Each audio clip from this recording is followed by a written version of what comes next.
facing fear. To feel afraid is built into our humanity. It serves us. It strives to keep us safe. It helps us survive. It has a real clear purpose. No matter how you feel about it, fear does serve. Many of us try to skip over fear and leap right into fixing problems. That always seems a little safer. Maybe it's because fear brings up vulnerability and a sense of powerlessness and uncertainty. And these emotions can be very uncomfortable. And they're the type of emotions we'd rather not sit with. We might attempt to skip steps when we're feeling fear and actually pretend that we don't feel afraid.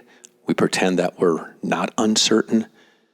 And when we bypass these emotions, we go straight to practical, quick action. We power through.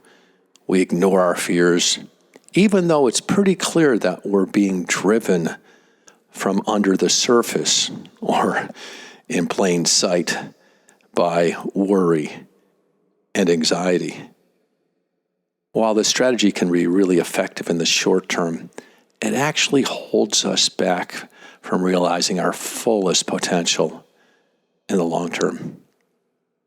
So what if instead of pretending that you have it all together, you let yourself be scared and sufficient at the same time, scared and sufficient?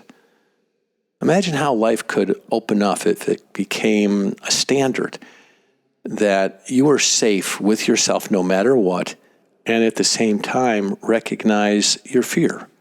And recognize the fear without giving your power over to it. When we allow ourselves to be with what is, without trying to change or manipulate it, we gain access to new wisdom and power. We come home to the security of ourselves and soften into a new strength. Imagine allowing yourself permission to feel it all, to be alone with yourself without panic, to choose compassion, to hold the full spectrum of fear and faith, to hold the full spectrum of uncertainty and deep knowing. Let's work this out. Write 25 to 30 words to this direction question. What could become available to you if you stopped trying to squash fear and instead allowed yourself to feel it, face it, and be free to live beyond it? One more time.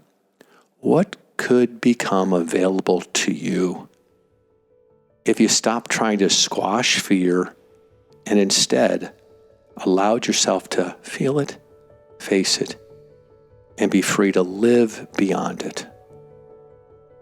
25 to 30 words. You got 1 minute. Begin.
Well done. Just notice that fear fades when we give ourselves permission to live with it. It's not about getting rid of the fear.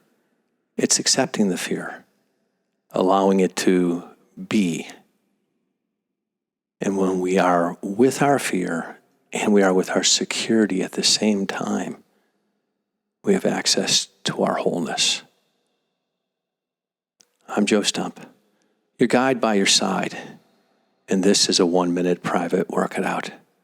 Have an amazing and fascinating day facing your fears.